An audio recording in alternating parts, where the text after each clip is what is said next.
You are listening to the Willpower Podcast. Welcome to the show. I am Will Holdren, and I talk with some of the most influential CEOs, entrepreneurial leaders, and thought leaders to reveal the secrets that have led to their success. I believe that with the right knowledge and mindset, you can do anything you say your mind to. So if you want to learn how to change your life for the better, if you want to learn how millionaires actually became wealthy, or if you want to develop and start your own business from the ground up with the right knowledge to help you, then you are in the right place because this is the Willpower Podcast. How we doing, everyone? My name is Will Holdren. I'm the host of the Willpower Podcast. Today we have a repeat guest, actually. His name is Rick Segal. We had him on the show not too long ago, actually. And Rick had such a fascinating journey and story and a really unique viewpoint of being a venture capitalist in today's world, especially for entrepreneurs. I think it's so important to understand how the relationship needs to work between a VC and an entrepreneur and really all the details that go about that. So Rick has decided to jump back onto the podcast to share some more of his expertise to really talk about VCs and their evolving role and really just how they should engage and with founders and just support the business as they scale a company with a new entrepreneur. So I think it's going to be some really good, valid points that we're going to be discussing today, especially since a lot of you out there may be looking to raise money from a VC, and maybe some of you guys are VCs and don't know how to properly interact with entrepreneurs. So with that being said, that kind of lays the stage. But Rick, thank you so much for joining the show again. Well, as you know, it's always a pleasure and great to talk to you, whether we're on a podcast or just a phone call. Yeah, I appreciate that. And like I said, I really value your viewpoint, everything that you can really bring to the show. So I'm excited to get this started. But jumping into things, you and I were talking about a little bit before this, but let's just jump right into the heat of things with venture capitalists, entrepreneurs, and really just the role that those two play with one another and really how it should be built the right way going forward in a company. So in your own words, I mean, what should a VC be looking for in a young entrepreneur that they want to invest in out of the gate? I think the key thing is they need to be very cognizant of the character of the VC so that they're confident that everything that is happening in that company is coming from a place of strength, a place of, honesty, and a place of commitment. I think that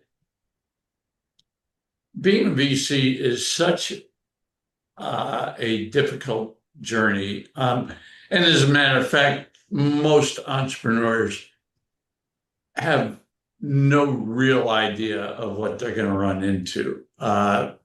It is a very romantic notion, to build it. We all have our own heroes out there that have, made it big and starting a company and, record numbers of people as the economy has sort of changed over the last 20 years are trying to become entrepreneurs rather than go the conventional route of taking a 9-to-5 or different hours, and they're young when many of them set out. They're 25 years old or 28 years old, and they have a different set of life requirements. When you're in your 20s, you can sleep on your parents' couch if you have to. When you're 35, you've got a spouse and 2 kids and no room in the apartment that you can barely afford. And you also, you've got other responsibilities. You've got mouths to feed and starting to worry about your kids and tuitions and all kinds of things. So you need to find somebody who is really able to withstand the pressures of that road and cope with them. And you have to understand also that there are things that entrepreneur is going to experience that he or she isn't even aware of. So there's a little bit of, just pressure testing some things. Is this really a life that you're in a position, both emotionally and practically, that you can dedicate to?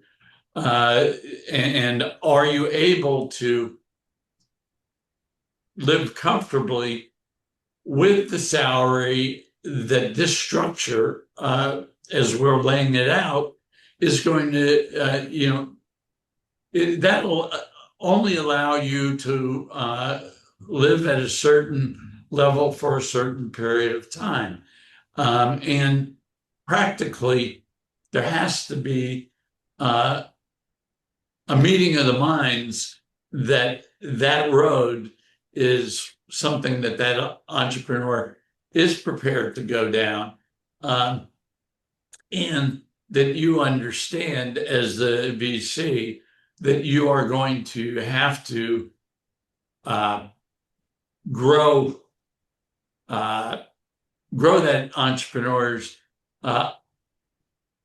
compensation, just because you're going to, in order to support him or her through the life of the company, to the various stages, which are now so much more extended than they used to be, right?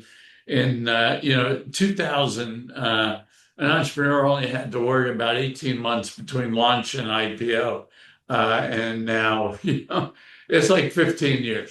So this is somebody that you need to understand. You can go on a journey with, that you are prepared to be a partner in supporting them personally as well as professionally through that entire journey, and that it's someone that you feel that you have enough of a rapport with, that there will be an honesty about success and failure and self-examination, being humble, being a very self-assured entrepreneur is great, but being someone who is smugly, optimistic, that's a danger sign. So Yeah. somewhere in there, finding that balance is important. Yeah, no doubt. And you obviously have had so much experience dealing with these types of entrepreneurs when you were with Three Thing Capital Partners, and now you're with Banyan Seed Ventures, and you're also supporting young entrepreneurs.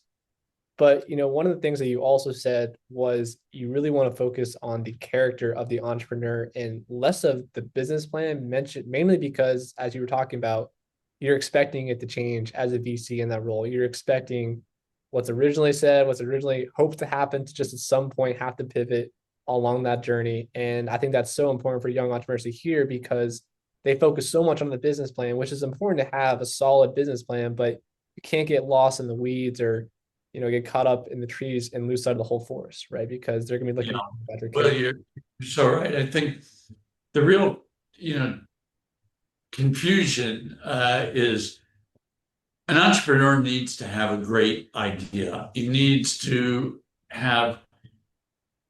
give birth to something that is, hopefully unique, especially when you're dealing in the tech world where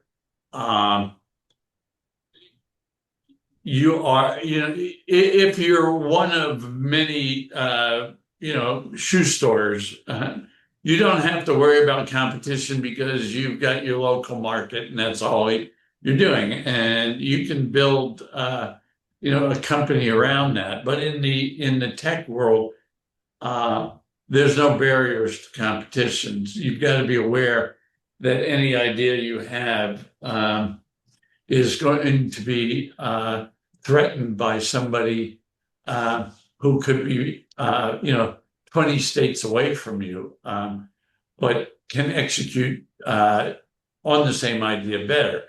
And defense, all you have to do is look at what happened with Apple, and then when Microsoft was able to reproduce that sort of click on the icon desktop format, they really were able to affect all of the things that Apple thought were unique to them. And Apple, if you look at the history, they did great for a while, and then, it was danger zone, and Steve Jobs was thrown out and obviously recovered. It became a consumer company more than a tech company. But the idea that you're not going to have competitive forces working against you it is something that's really important, because there's no patent protections are something you never want to fight. That's the most unproductive use of your team, set you back with dollars and time and attention. So, more important than the idea, honestly, is the business plan. But the business plan is something that has to be fluid and organic. And you grow into it, which will require a number of pivots. No matter what you think about the product market fit, which is, the sort of buzzwords that everybody wants to talk about, it's very different in the real world. Even when you are sort of, taking on some pilots, or you've got some early adopters of your product, it's never really the be all and end all, because they're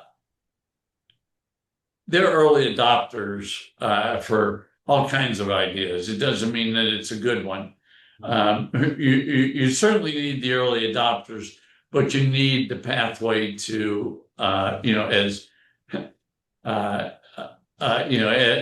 they say, you need to find the turning point. You need to figure out how you get there, and that takes a cooperative effort between the VC and the entrepreneur. They have to be thought partners. They can't be. It's not the same as going out into the market and buying 100 shares of Tesla. You are wedded to that entrepreneur. You have to be their mentor. You have to exhibit the same tenacity in your investment approach as the entrepreneur, as you expect the entrepreneur to exhibit in the way he's approaching building the company. So that meeting of the minds and sort of locking arms and saying we're on this journey together. And it doesn't have to be from beginning to end. It can be from C to A. It can be from A to C. It can be, anything. But you need to be a part of what it takes to move that company to the next level, whatever level of sales, uptake, consumers on the platform, whatever it is you're looking for, to get additional financing. Things do not IPO easily anymore. So you need to think thoroughly through your objectives, a timetable, and make sure both entrepreneur and VC are in agreement that this is a marriage that will last to the designated goal, which may be sale, and maybe just raising the first big $100 million round. So that's what I think is important, and I think it's neglected or underappreciated.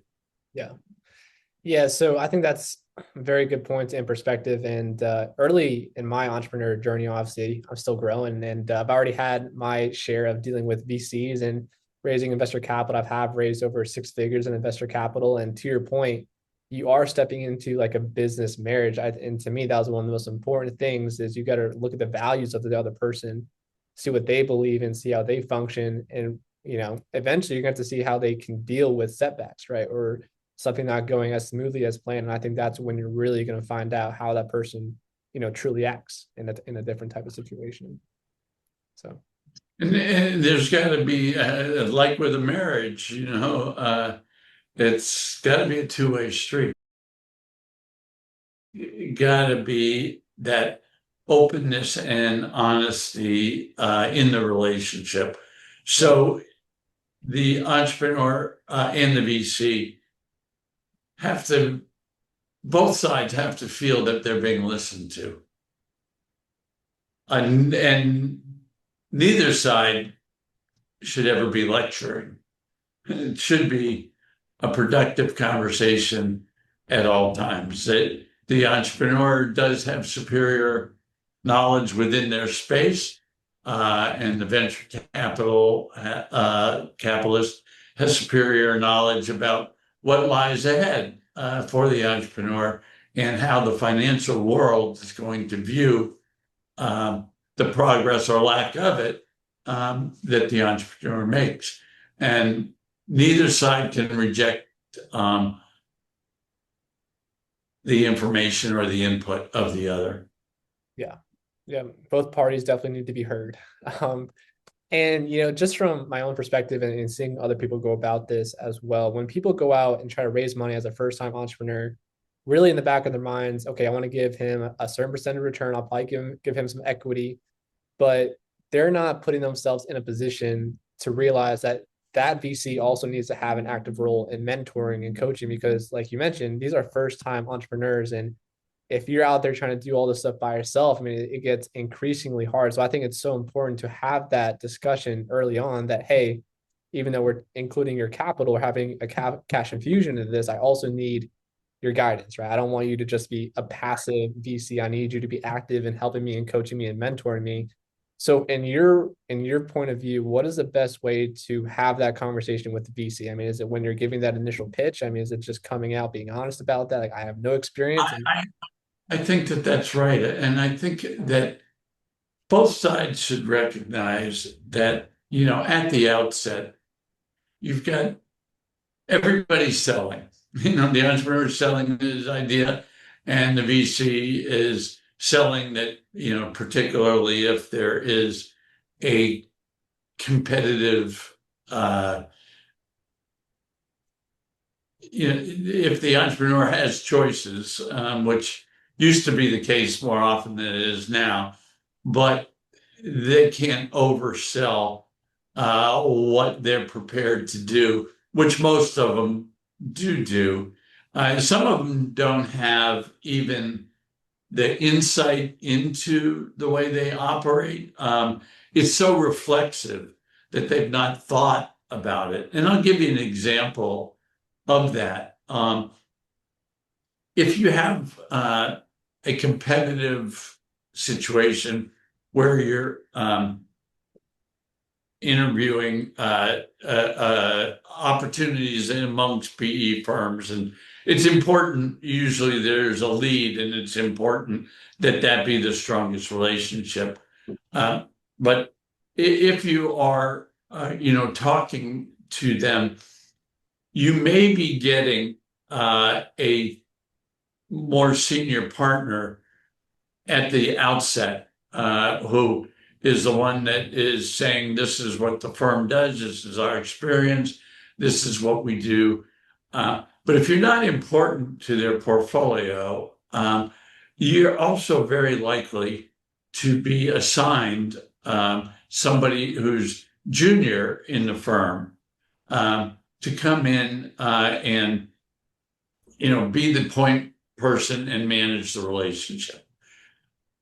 The problem with that inherent is that junior person, their real motivations. I know that, people aren't necessarily doing this consciously or in a, because they're bad people, but it's just human nature.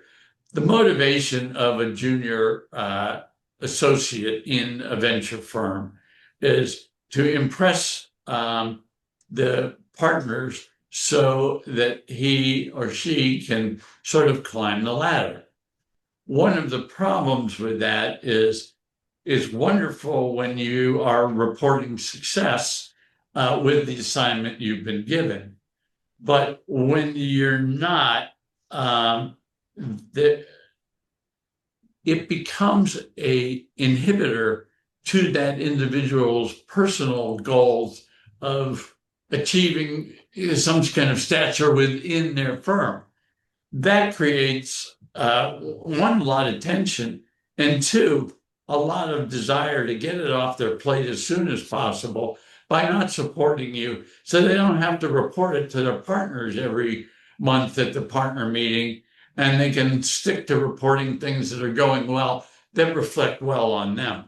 There's just so many dynamics that happen in there that you need to be prepared for. And you also, for the entrepreneur, knowing who in the firm is going to be your advocate and who is going to sit on your board, at what level they are in the company, how much job security do they have. These are very important things. Beware of getting the newbie to be your representative.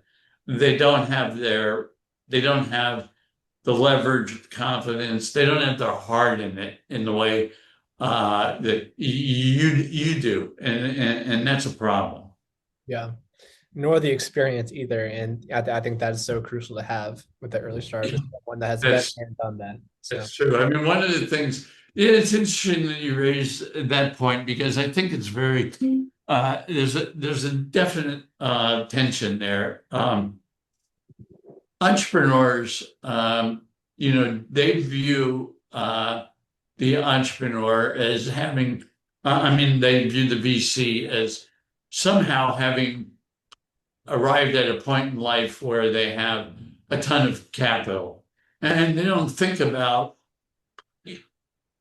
both the venture capitalists themselves having created whatever wealth that they bring to the table, but every investor that the VC is representing also worked very hard and very smartly to get into the position that they are.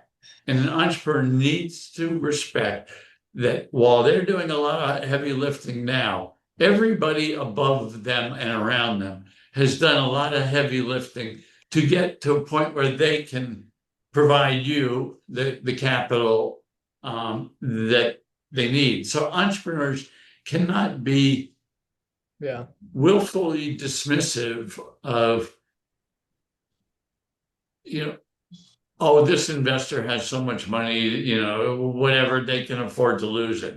Or this venture capital firm's got, 300 other investments, and, things go bad, and, they don't care. Well, everybody worked hard to reach that point.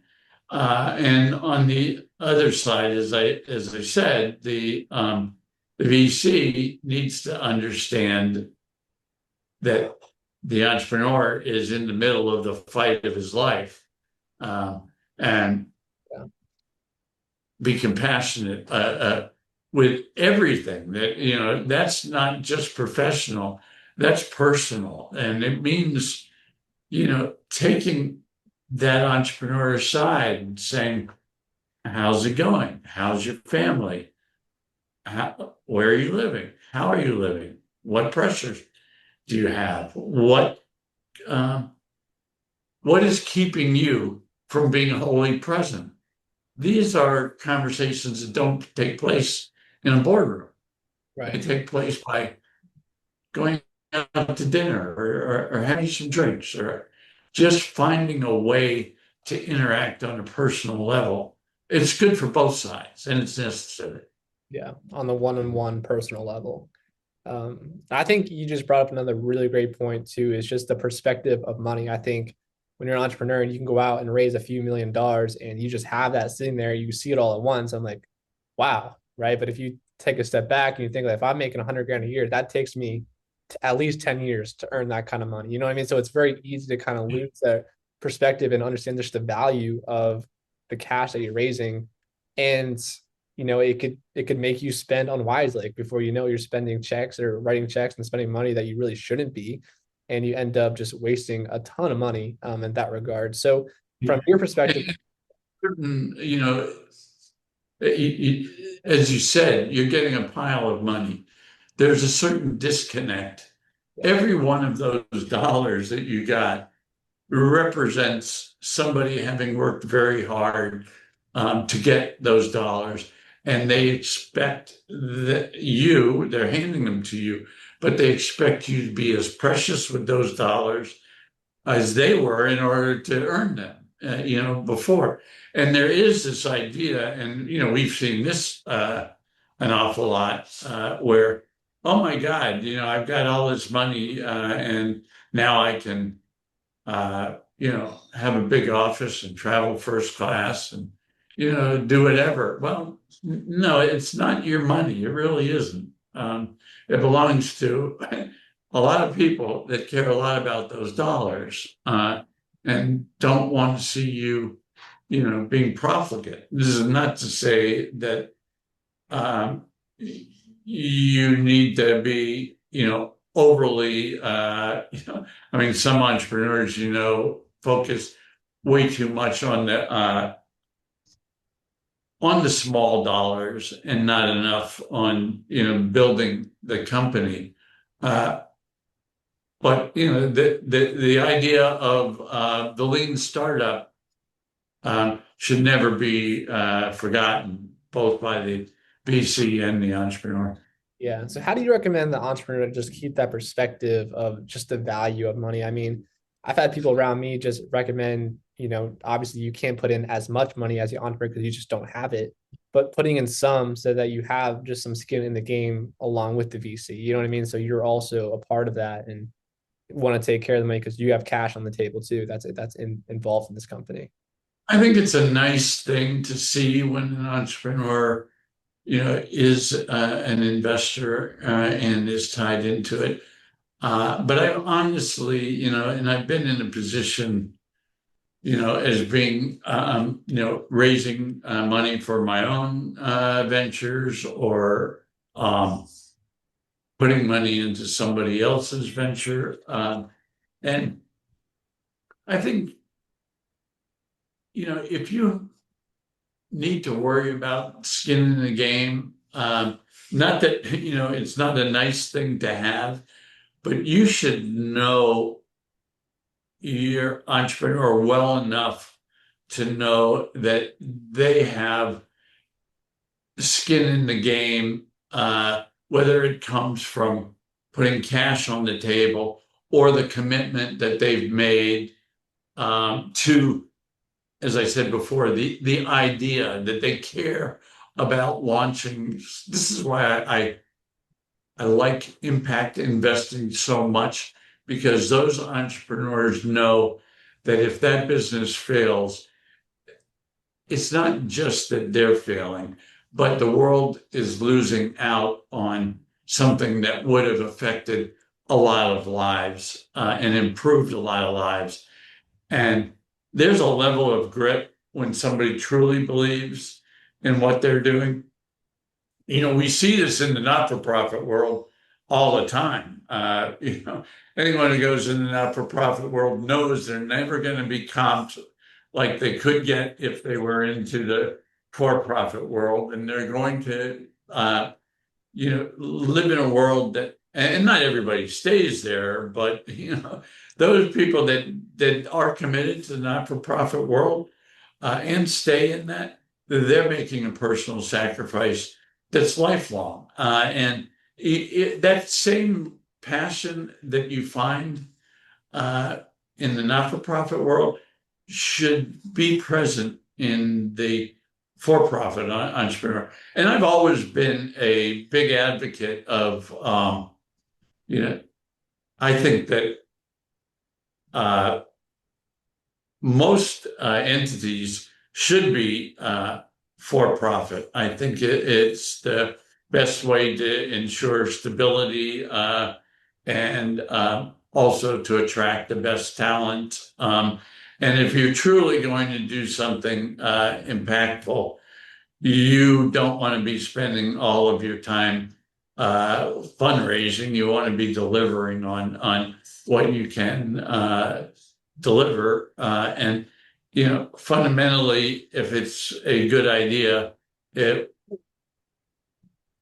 you will find the support for it. And I'm not opposed to, and it's very helpful to have foundational support, grants, whether the government or from some of the larger philanthropic institutions. Wonderful to get non-dilutive capital, but fundamentally, building a business that is rewarding your shareholders is going to end up rewarding you and your customers or the constituents that you're serving. And everyone needs to be, feel like they've got something to gain from what you're doing. Otherwise, you shouldn't be doing it. Right. You got to have the underlying purpose, obviously, and it's got to be for a good cause. Like you said, impact investing, I think that's the most crucial form of investing out there. And that's really makes the world a better place down the road. So, it's so sad that one, it took us way too long to come up with that term. Secondly, there's the level of disdain for if somebody says, "Oh, I'm an impact investor," and "Oh, I didn't realize you were a tree hugger." It's not that. It is the most secure way that you can invest because you're doing something that matters for somebody who needs it. If you truly are delivering on a promise, you don't have to worry about whether you're going to have a financial success. And if you truly, have a vision, you don't have to worry that somebody else is going to just replicate that and, have the same level of understanding, passion, or commitment to an idea that you do. Yeah. It's so crucial. I think today was an excellent conversation just based off the roles and responsibilities and just managing relationship between a VC and an entrepreneur. Before we run out of time today, is there anything else that you'd like to comment or speak about just overall on the relationship developing between a VC and entrepreneur? I think, you alluded to it before, or you used the word mentor. You need to be a mentor. You need to, and I wrote a little column on this around Father's Day, and the importance of a father is underrated, and the importance of a mentor is underrated. But a mentor has to father the company. The CEO can be the mother, give birth, and do all of that. The father is the one that has the experience, tells the hard truths, gives the perspective and the guidance. They don't raise the kids on a day-to-day basis, and I know I'm being very traditional in the way I'm doing that. I'm using those as conventions to explain a role. I'm not assigning